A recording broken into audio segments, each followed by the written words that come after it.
This is TWiT. It's time for the camera guy, Chris Marquardt. He's our photo sensei at SENSEI, sensei.photo. Joins us every week to help us take better pictures. Hello, Chris. Hello, how's it going? It's going great, and I'm glad we do this every once in a while. We talk about apps for your camera phone. There's some really good stuff out there.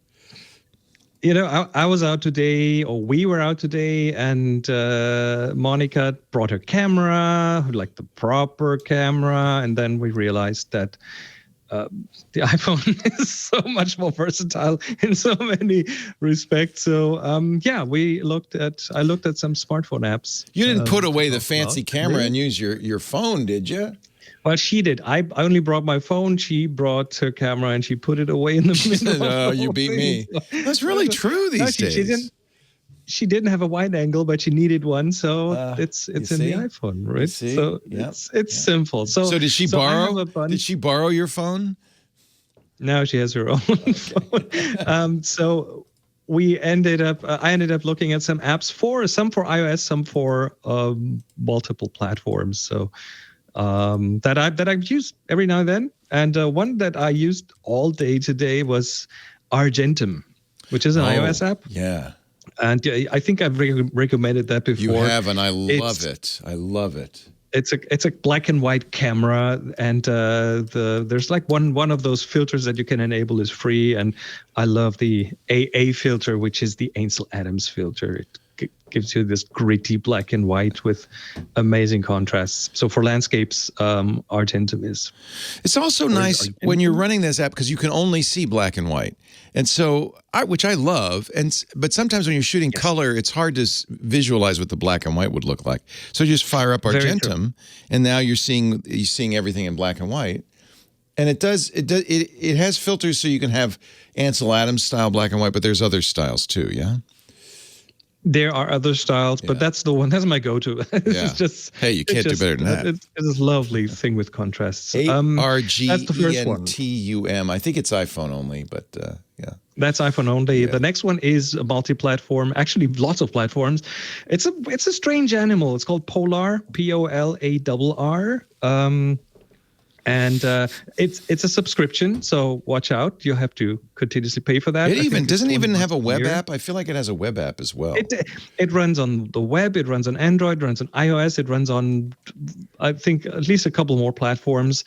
It has a lot of like AI supported features like selective masks. You can select the sky or a person on the background or vegetation or buildings and things. Has a lot of good retouching features. So this is good for people with Chromebooks that can't run an app. They can use the Chromebook to do this. Yeah. Is it like, is it comparable to something like Photoshop? Probably not as powerful. No. I mean, it doesn't even target the same kind of audience. It tries to make things very simple by helping you with making selections and these kind of things. So there's a lot of AI in the background.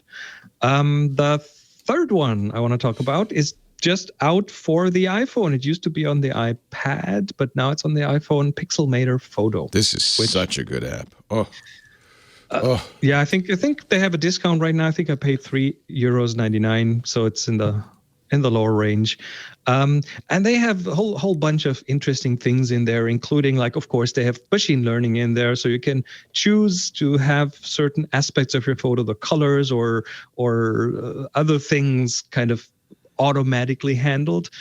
But you can also save all the settings that you put in there as your own filters. So you can recall individual filters, and it lets you save workflows. So you could have a workflow that you want to apply to multiple pictures, like applying a preset and then automatically cropping it and rotating and scaling and exporting to JPEG.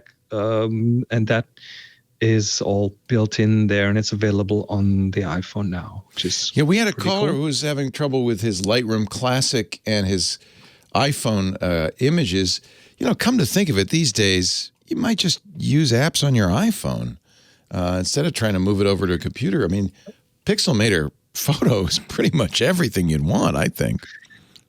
It even has professional features like native RAW editing. So if you have an app that shoots RAW, then you can edit them in there straight away. It supports the Apple Pro RAW format and that kind of stuff, and it integrates nicely with your Photos app. So you if you save something, you can always revert back to the original photo and so on. Yeah, so it's pretty cool. It also can delete stuff, hide stuff that you don't want to see, like people in your pictures and stuff. That's really helpful. Oh yeah, this was just scratching the surface. That thing goes deep. Yeah. Another one that goes very deep is an old friend that I've been using for. It's a classic. It's Snapseed. Snapseed is a. Well, how would you describe Snapseed? It does everything pretty much. I mean, from tuning images to I just have it here in front of me to more advanced things like curve adjustments, or you can change the perspective on things, or have a healing brush. There's retro filters, vintage stuff. You can like grunge up photos. There's also nice black and white treatments in there. If you have a portrait, you can even change the head pose, so you can move head around. Yeah, you can move someone who's looking to the right and have them look straight at you if you want to. Oh, that's so cool. I didn't know that. So it's come a long way. I mean, for a long time, I just thought of Hipstamatic as a filter system so you make your photos look old. But it's more than that now. Well, that one was Snapseed. The next one is Hipstamatic, but not and that's the last one on the list. Not the. Oh, I got out of order. You were talking about Snapseed.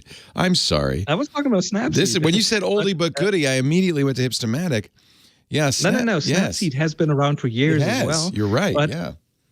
But Hipstamatic has this one side branch. It's called Hipstamatic Tintype. Have you ever had your portrait?